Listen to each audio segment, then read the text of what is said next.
Hello, everyone. Welcome to a new episode of Drive the Conversation, our series where we are challenging you all to really engage your communities on today's topics.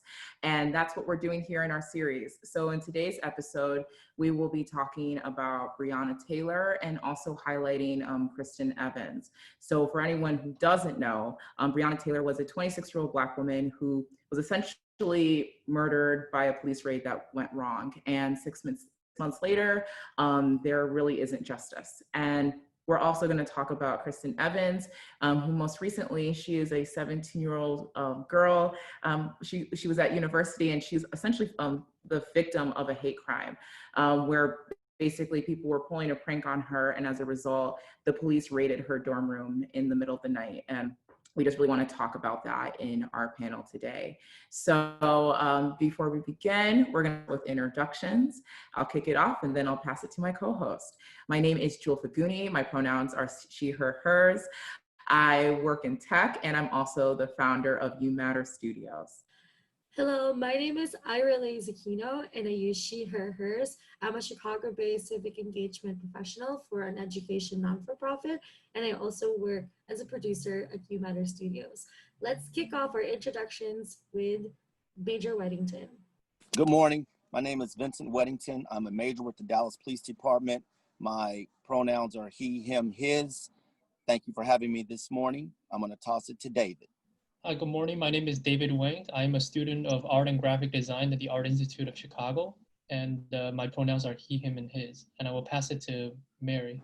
Good morning. My name is Mary Akile, and I am a technology consultant. My pronouns are she, her, hers, and I'm going to pass it on to Anne. Good morning, everybody. My name is Anne Mark. I'm a recent graduate of Wayne State University with a bachelor's in chemistry, and I'm also a small business owner. And I'm going to pass it off to Danielle. Hi, my name is Danielle. I'm an artist in New York City, and I also work with YMS, and I'm going to pass it on to Apurva. Hi, my name is Apurva. I'm a recent UIUC grad, and I've been working with You Matter Studios, and I'm a musician on the side.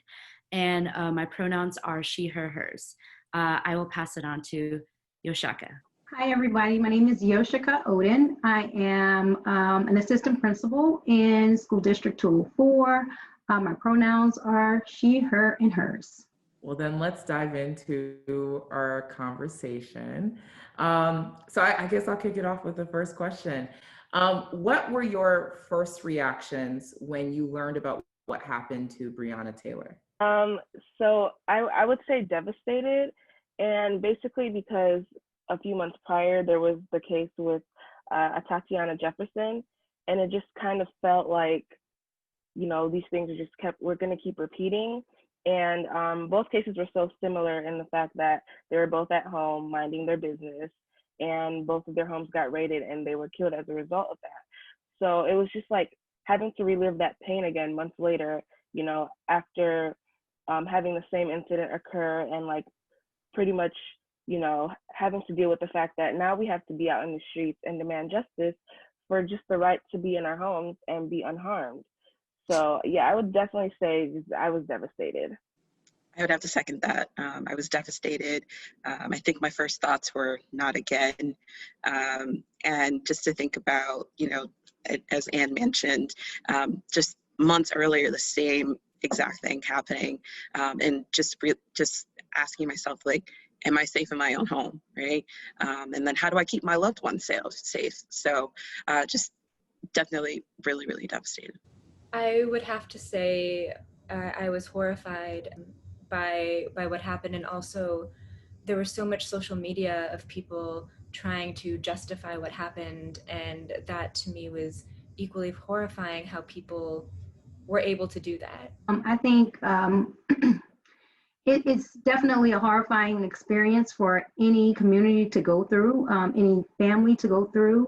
One of the things that I try to be very mindful of is that this is not an isolated event for our community. It's something that has been happening historically, and it's sad to say that it's 2020 and it's still happening, but I think it goes along with the society we live in, unfortunately.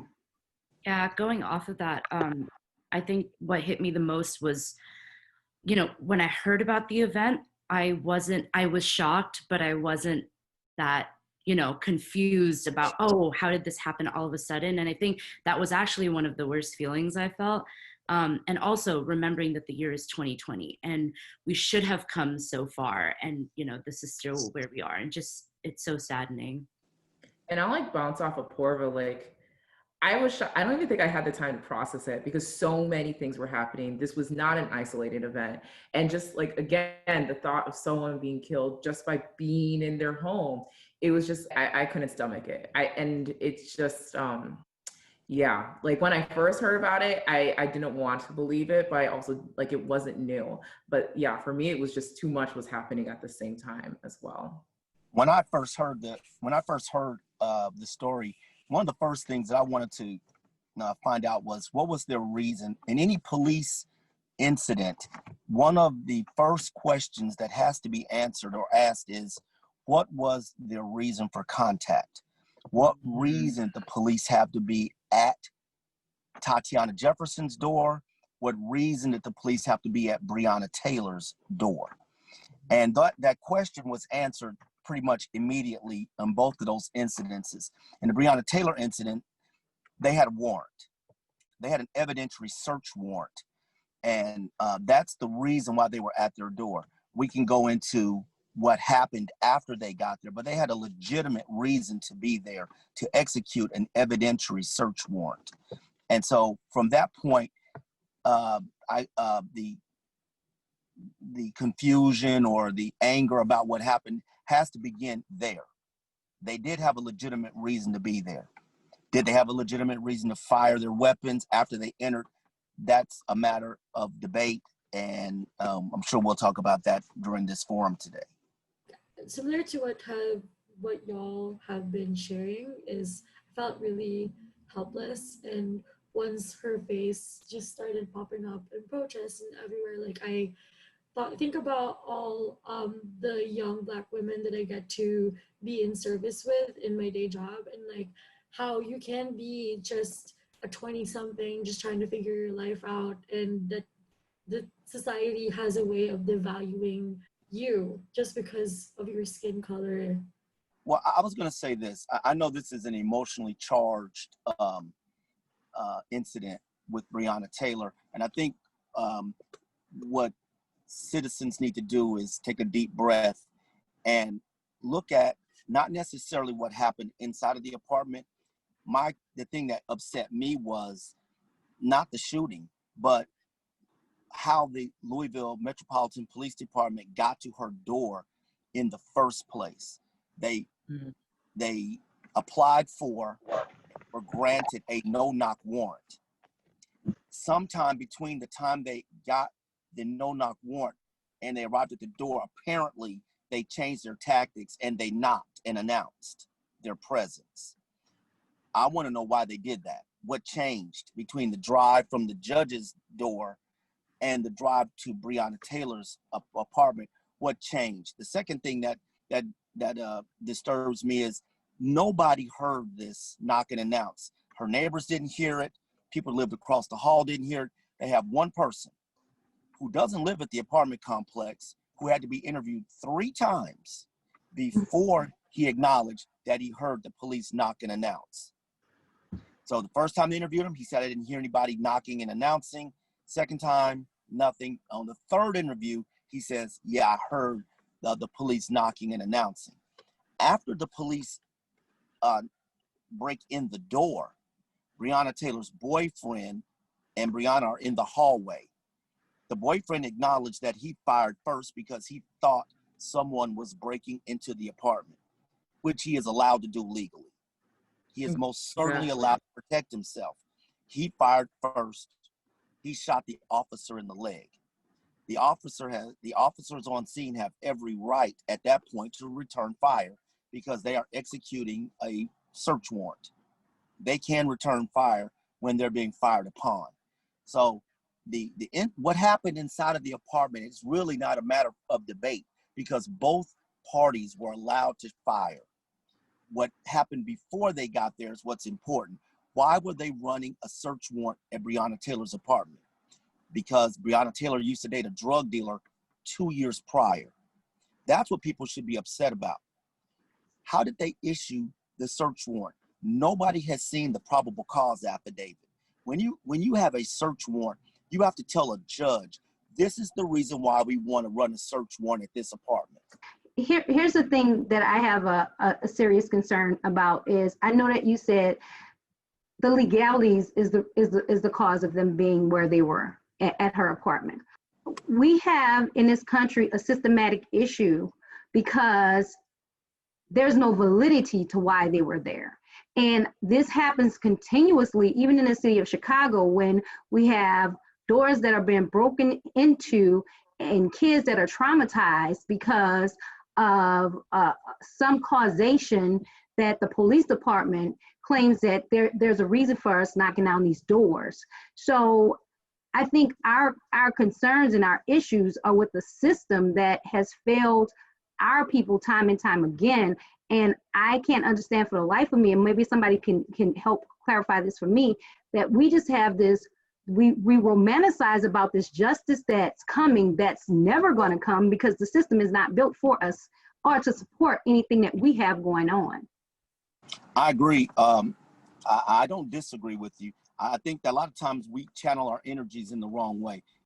In a case like Breonna Taylor, what we should be looking for and asking for is the affidavit that was signed by the judge. The judge is refusing to release the probable cause affidavit, probably because the officers lied in the probable cause affidavit to get the warrant in the first place. That's why the judge isn't talking. That's why you haven't seen it.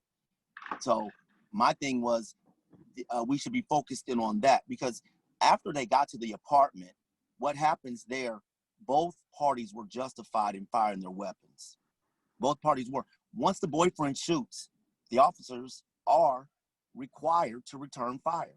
I guess what I don't get though is like, and again, it's all about like how we direct our energy, but even when we talk about the system and then the process of policing, cool, the boyfriend shoots. He has every right because he's protecting his family, right? They return fire. Do they need to spray bullets? Because what I was trying to understand is like, Breonna was killed by one of the bullets. She was not firing. There's a bigger conversation about how this happens to Black women all the time in general, about like when they are supporting Black men, and then we can dig into that. But I guess that's my frustration with it, is that she didn't even need to be there in the first place, or like it should have not hit her in the first place. And maybe that's more on policing and just like the process of like when like you're in the line of fire, but she wasn't supposed to be there in the first place. Like she was supposed to just be able to be in her home. That's my frustration with it. I totally agree with Jewel, and if anyone could answer this, I think for me, the main issue is both parties were justified, as you said, Major, but it's just kind of unfortunate to how, you know, her boyfriend was justified in firing shots in his home with his legal weapon when someone just randomly breaks into his home, which is the purpose of him having that weapon.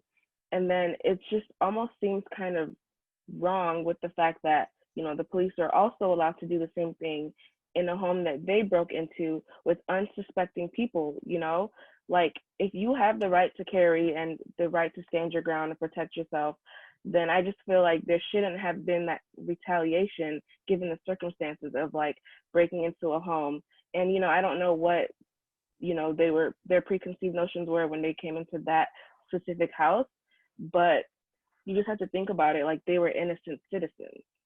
I completely agree with what Anne's saying. And actually, I was thinking about this when Major Weddington was, you know, kind of overviewing the event, but I was trying to understand how like Mr. Walker felt when like he's being broken into his home, he's going to have that first shot, and then to be like sprayed down by police by like more than 10 shots overall, you know, like throughout the apartment in the dark where there's no line of sight. Like, why would the system allow for this to happen? Like, the police are here to make us feel safe, but they're breaking into someone's house and then using you know, defense, you know, someone's defense as a reason to like then fire shots, you know. And so like the whole like domino effect of it all, while it's legalized, doesn't really makes sense to me in the like idea of safety. I've searched hundreds of houses in my career during search warrants, and that is a very, very dangerous situation for the officers and for the citizens. When the officers are banging on the door trying to get into a door that has been reinforced, you don't know what's waiting for you on the other side. That's why we yell and we loud hail and we put the bullhorns and we give notice that we're coming through. We have a warrant. We're not there because anything less than a warrant. We're coming to get either a person or evidence that is either wanted, or there's evidence in that place, like drugs or guns or something of that nature. So once we breach the door and we come in, if somebody fires at us, at that point, all bets are off. There is no rules of engagement, if you will, once an officer has been fired upon, and certainly once an officer has been struck. There's no rules of engagement. Breonna Taylor was in the hallway with her boyfriend. She wasn't in the bedroom. She wasn't in the bed. She was in the hallway next to him. They both got out of the bed to go to the door to see what the banging was. And when the officers broke through, the boyfriend shot. The officers returned fire. She was standing in the hallway with them. She was struck and killed. Even if she had been in the bedroom, laying in the bed, the officers are returning fire in a hostile situation, and it's dark in the room. They don't know where the shot is coming from. They're returning fire from the direction that they heard the shot come from that struck their officer. Remember, an officer had been shot. He's down. You have a person that's down. You have people firing. It's a chaotic situation. They're trying to get their coworker out of the line of fire. So, like I said before, it was a very unfortunate situation. The thing that needs to be focused on is they were probably criminally negligent when they obtained the warrant in the first place, because in all likelihood they lied in the warrant. And that's where the social outrage ought to be focused at. That's where the criminal outrage ought to be focused at, is who signed that affidavit to that judge. And the judge should be held accountable. The judge should probably go to prison also for signing a warrant that had lies in it, and she probably didn't read that night.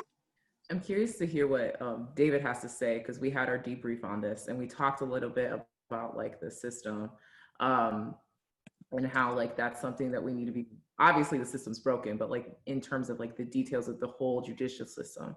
So David, what are your thoughts?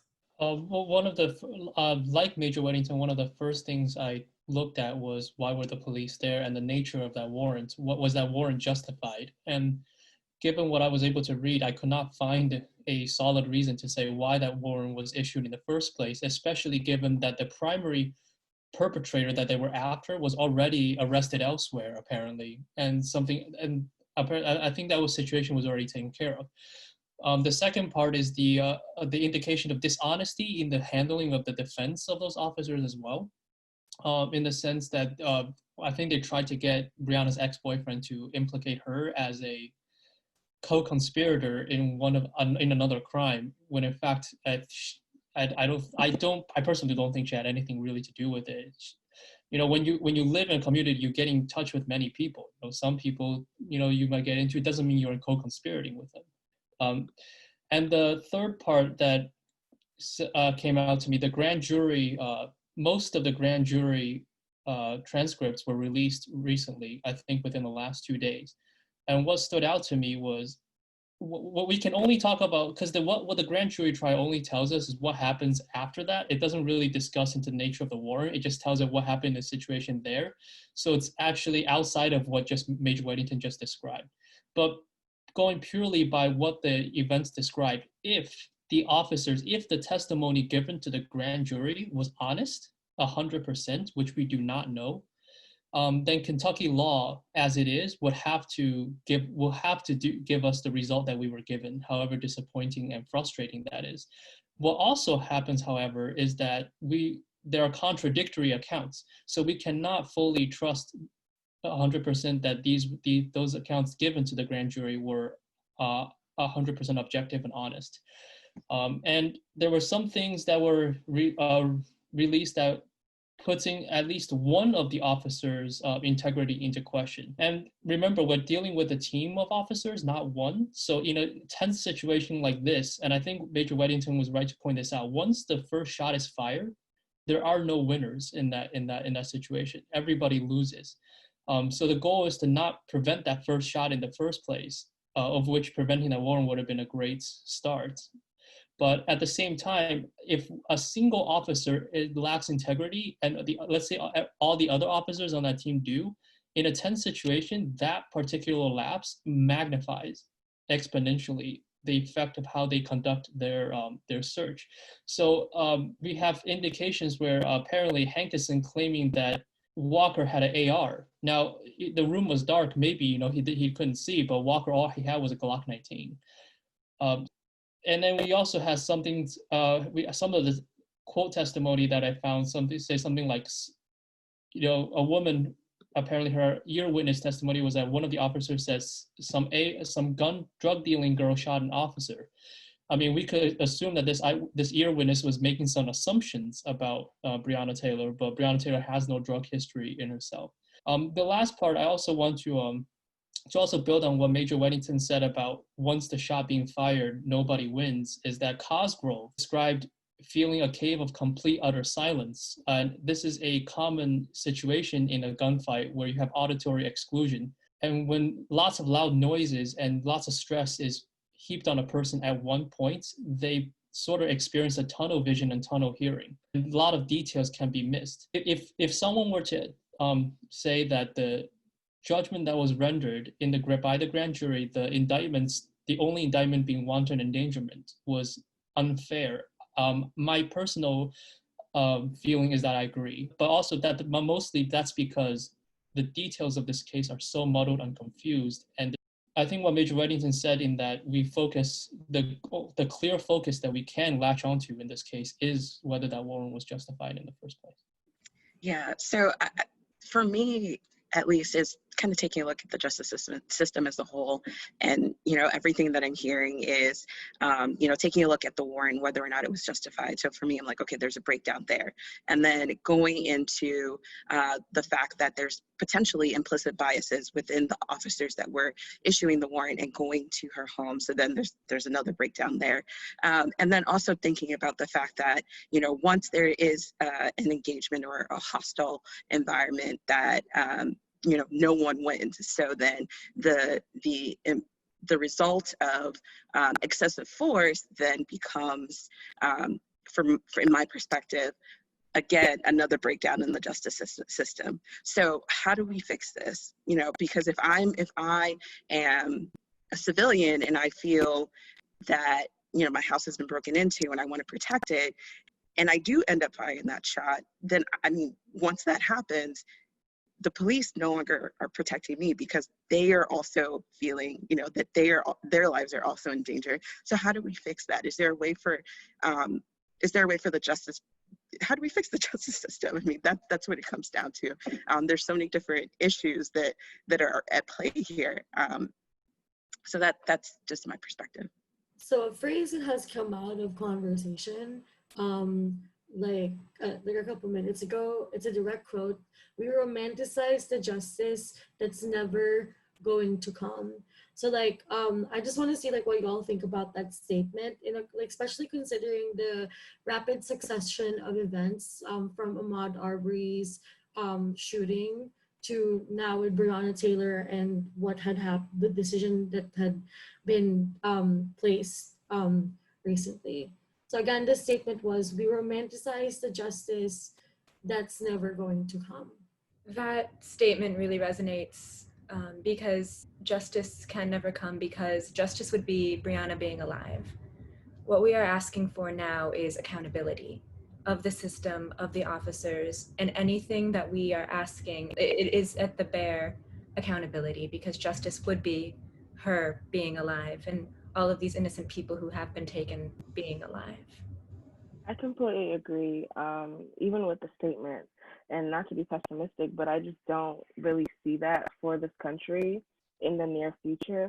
If you think about with the Ahmaud Arbery case, it took a month a month after the situation happened and videos circulating the internet for anything to happen, it took people having outrage and social media posts for a whole month.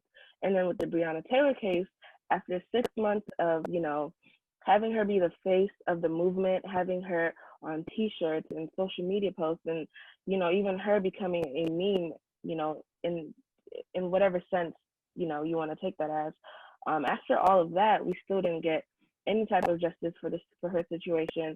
And I just don't see, with the way that our system is currently set up, that kind of changing. Or, I know there's been laws that have been made as a result of that, but I don't know if we're ever going to reach a point where we can comfortably say, like, we are 100% certain that there's everything put in place to make sure that a situation like this will never happen. I don't really see that for this country in the foreseeable future. Unfortunately, no. The unfortunate part about all this is that the American system is this facade that we're built on liberties, or there are liberties here. And to be honest, change does not come until we speak the same language that America understands, and that's capitalism. The minute we stop our money from going into certain areas, certain systems, start to really take our money and literally withhold our money, that's when America will be willing to listen to our voices. Unfortunately, and I can totally be honest with you guys, it was awesome to see people protest, but it's something that I just do not believe in, because it does not affect the type of change that we need. We've been doing that type of stuff for years. People don't listen to that. What they do is they go out and they try to villainize us because we're doing the same thing that Americans did, or I would say back then when they were colonists, when they did the same thing that they were fighting for those freedoms here in America. When we try to reenact the same type of things, then we become villains. And as long as Caucasians are doing it and screaming in police face and officers' face, life is hunky-dory. So I just think that we have to figure out a way to really come together and put our money where our mouths are, because that's the only thing that's going to get America to listen to the pain of our community.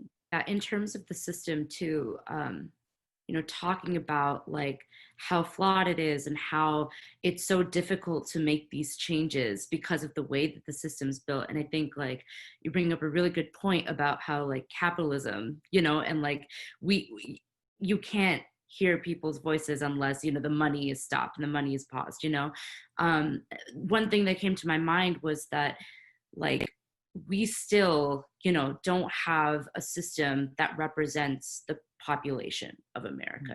We don't have anyone like representative ratios, nothing that like represents who actually lives in America. And like that is one of the biggest flaws. And not being able to get over that hurdle, and it's a cyclical thing where we're not being able to get over it.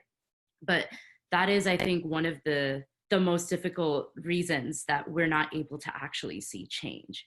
And definitely like we're living under a lie of democracy and liberty and all these terms that doesn't really represent our government and our system. One of the things that we learn rather quickly is that what is legal and what is moral don't always match. And sometimes one follows the other, but sometimes it's the reverse. So if the 13th Amendment, if prejudice could be legislated away, it would have been legislated away in 1865. But it wasn't, because the moral factors that go into prejudice and racism doesn't just go away because of a law. People who know about the shopping cart theory knows that people in a Walmart parking lot will put away the shopping carts on their own, not because there's a law, nobody's punishing them for not doing it, but because it is already the accepted social standard that people naturally follow. So if the accepted social standard that people naturally follow was already in the side of equity, justice, and an attempt to approach these situations without prejudice, then this situation, the law would have either followed or would have been unnecessary in order to make that happen. So in the subject of protest that Yoshika brought up, I don't know the utility of protest as a general rule. It's not my style to condemn protests or riots. It's also not my style to condemn the general population of police officers as people. I can bash individual police officers that I think are, but as far as like the general concept of police officers, I don't know what utility I have bashing them as people. What I can say is that to the degree that we want to win this, that moral ideological argument has to be made. So people within our own communities have to be incited to see each other as humans first, because these are the people that will eventually become police officers in the future. And the answer to how to do that is something that I, like all of you, I'm sure, are still searching for. What I wanted to call out, and it's like directly tied to protests, I think we definitely have a different era in this country. And I say like before George Floyd and after, because let's be honest here. Like the people who would have talked about this, had this conversation about Breonna Taylor, it has definitely grown since what happened with George Floyd, that everyone saw it. You can't avoid that this is still happening in our country.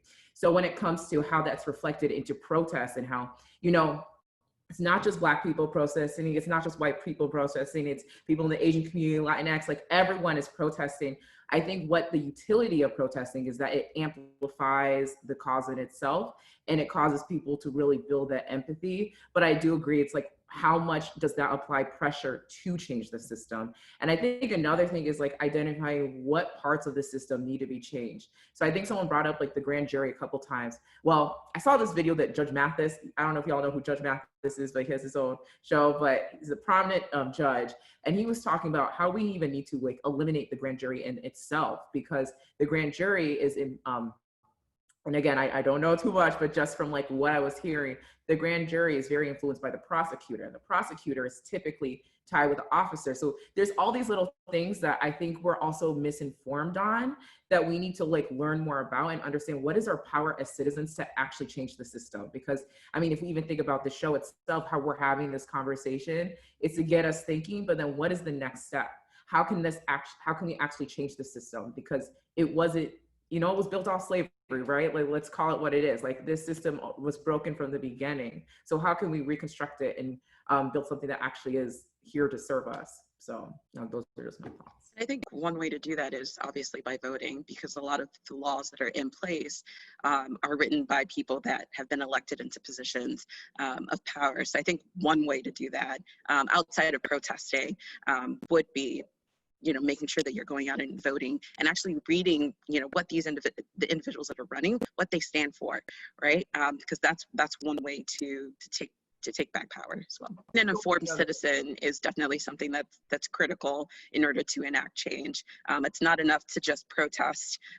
It's not enough to post on social media. You do need to take that additional step to become informed and understand what's on the ballot, what are the key things that are being discussed in the legislature, and how to make sure that the people that are there are the ones that are going to be listening and actually having you in mind when they're writing these laws or voting on these laws. And kind of in relation to what both of you have said, I think the difference, like the major difference between this, the 2020 protests in comparison to, 2012 with Trayvon Martin, or 2014 or 2016 with Mike Brown, and all the other kind of waves of the movement that we've had in this decade alone, is I think this time around, I think we all could kind of feel the difference with the amount of people who are invested in it.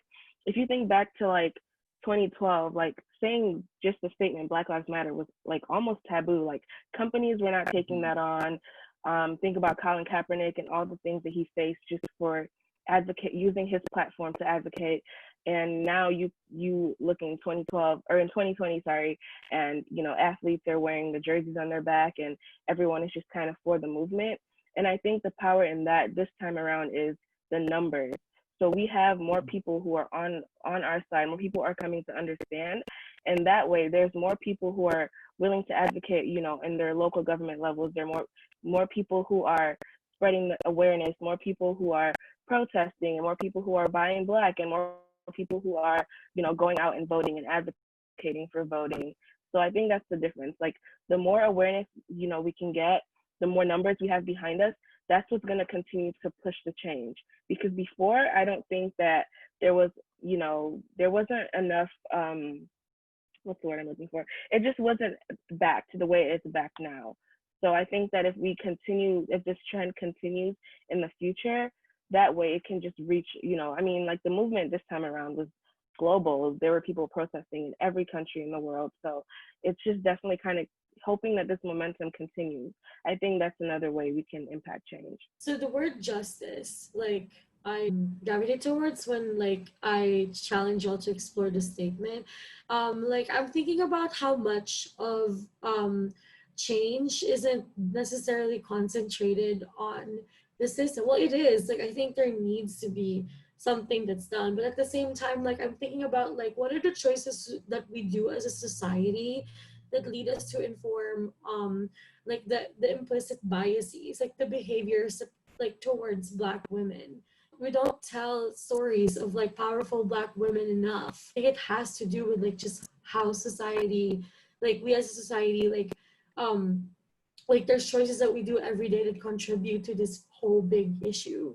And going off of that, and how telling Black women's stories, when you look in the media and in film especially, there's this just horrible way that Black women are portrayed. You never get to see in film a Black woman being loved or cherished or protected. She always has to be a one emotion character of being tough.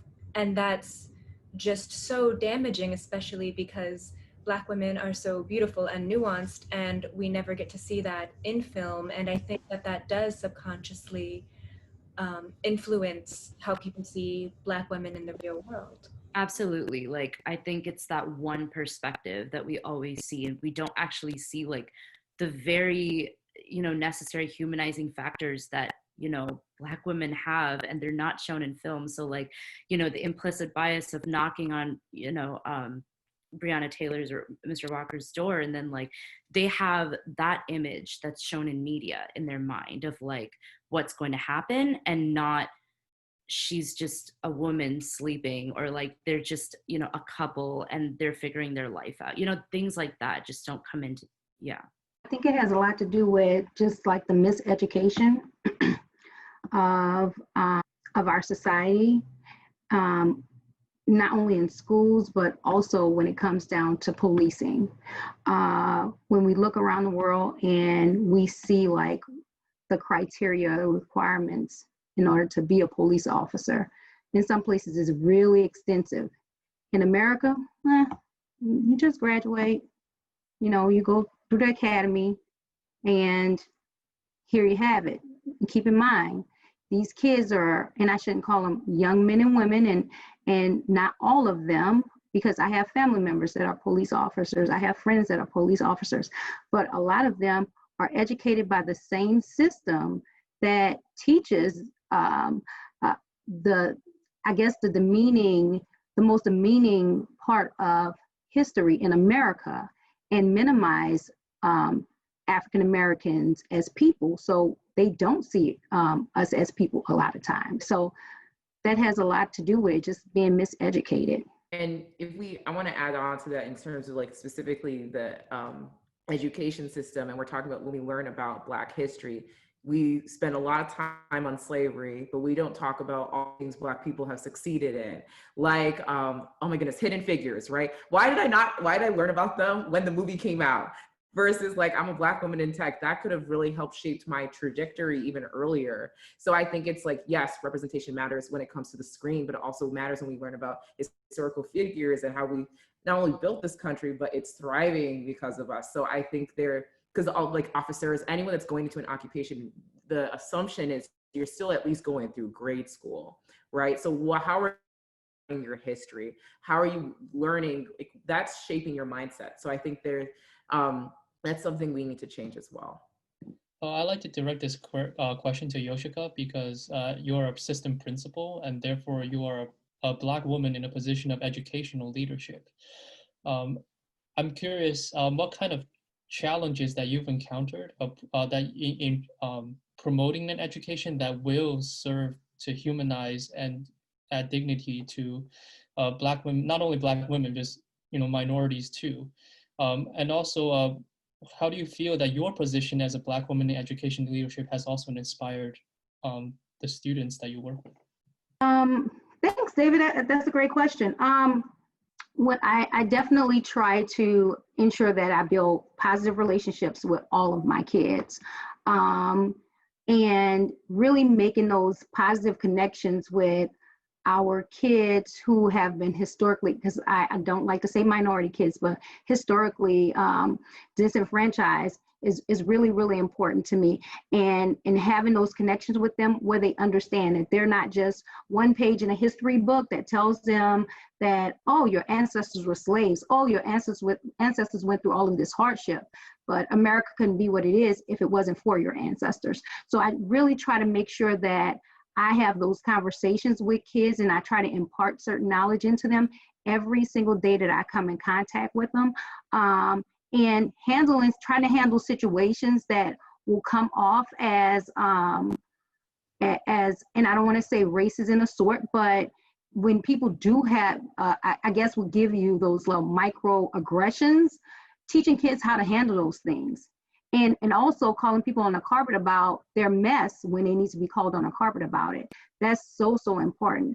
And our kids really need to see more of people who look like me, and in these different roles, so that they understand that it's possible. Being an athlete is wonderful, but how many kids, what's the odds of actually being that athlete? So they have to see more people that look like me in those roles in order for them to be inspired and understand that in spite of, you can do whatever it is that you really, really want to do.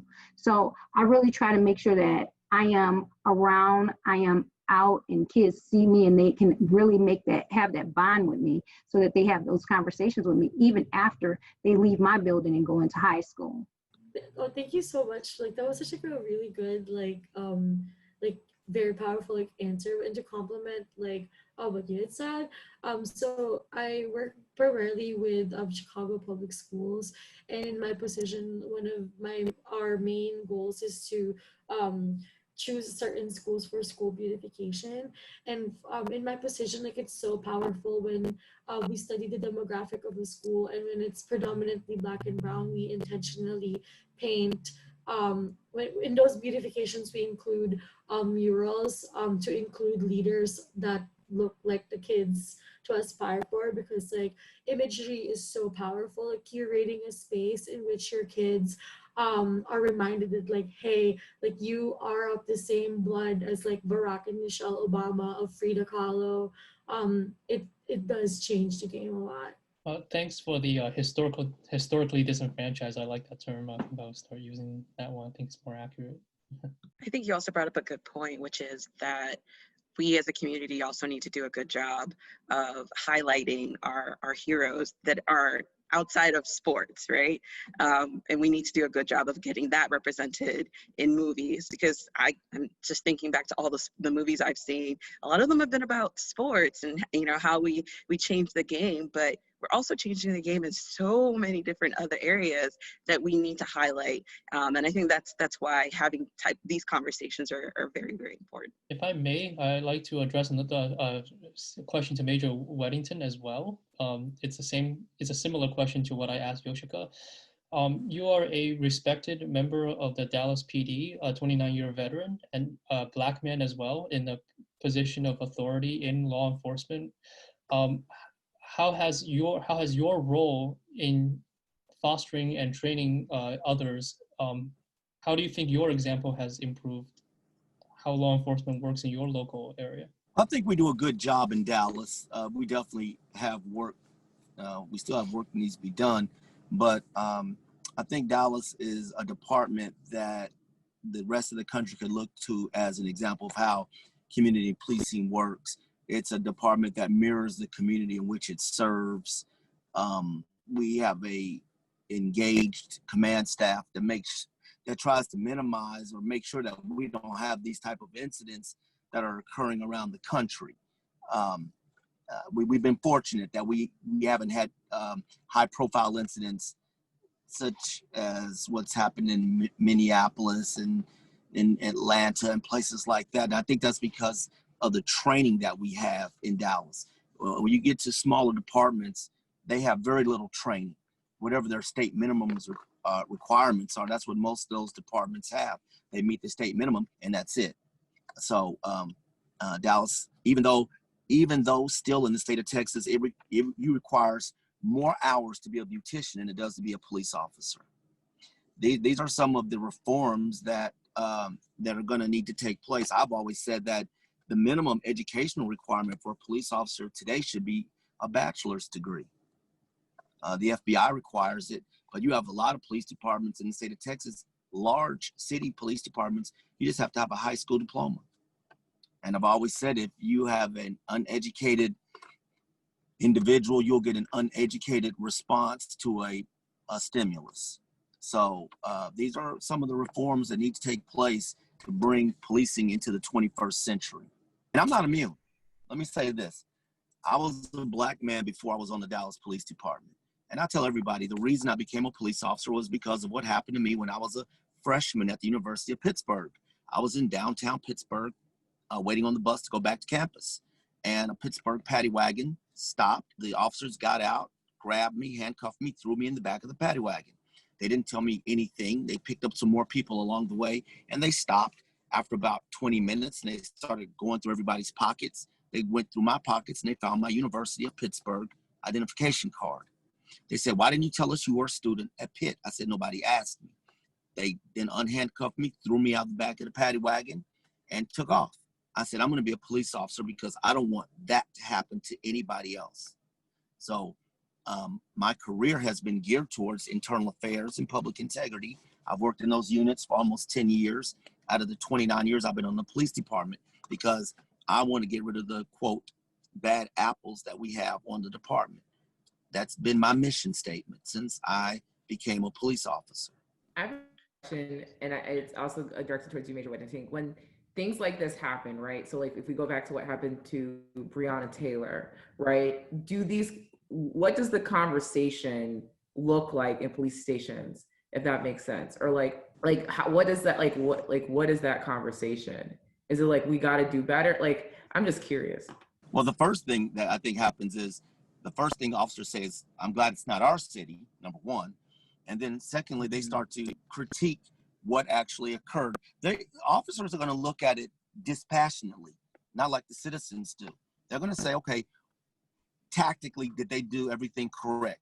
Did they do everything administratively correct when it came to obtaining the warrant? Did they enter when they knocked and announced and they came in the door, did they do that tactically, or was it a fatal funnel when they entered into the apartment? And that's what caused the officer to get shot. So I know that it is very easy to try to have an affirmative link between what happened with Breonna Taylor and a racist nexus, if you will. I try to take that out of the equation and just look at the actions themselves. Were the actions criminal? And if their actions are criminal, then they need to be indicted. I don't know what was in their minds at the time when they did what they did. Just like with Officer Chauvin in Minneapolis. I know we say he was a racist, or the actions of the Minneapolis Police Department were racist when the officer knelt on the neck for 8 minutes and 46 seconds. I don't know what was in his mind. I do know what he did was criminal. And for me, it's really irrelevant what he was thinking at the time. His actions led to someone's death, and he needs to be charged, he needs to be indicted, and he needs to be convicted of those charges. To me, it's irrelevant what was in his mind. I also have a question. How often do you find that an officer's critique of a situation such as this matches up or aligns with that of the community? It happens frequently, where the officers Monday morning quarterback and say, "You know what? He messed up." Yeah. That happens a lot. When we say, "You know what? We looked at it. We've taken our time to go through this piece by piece. And we say, you know what, the officer really messed up here. He's probably going to go get jail time. It's not this, we don't have a consensus where we say we're standing behind the officer at all costs. No, not at all. When an officer messes up, we say that officer needs to be charged. In Dallas, all you have to do is go look at the Dallas Morning News. We have officers get arrested here all the time. We have officers that go to jail when they violate the law all the time, when they violate citizens' rights all the time. And the social outrage, I've always said, when an officer does what happens in the Breonna Taylor instance, that is a statistical outlier. That happens rarely. The things that get citizens upset is what happens every day, which are traffic stops, searches of your car that are unwarranted, pedestrian stops, things that happen that are when you're slighted every day.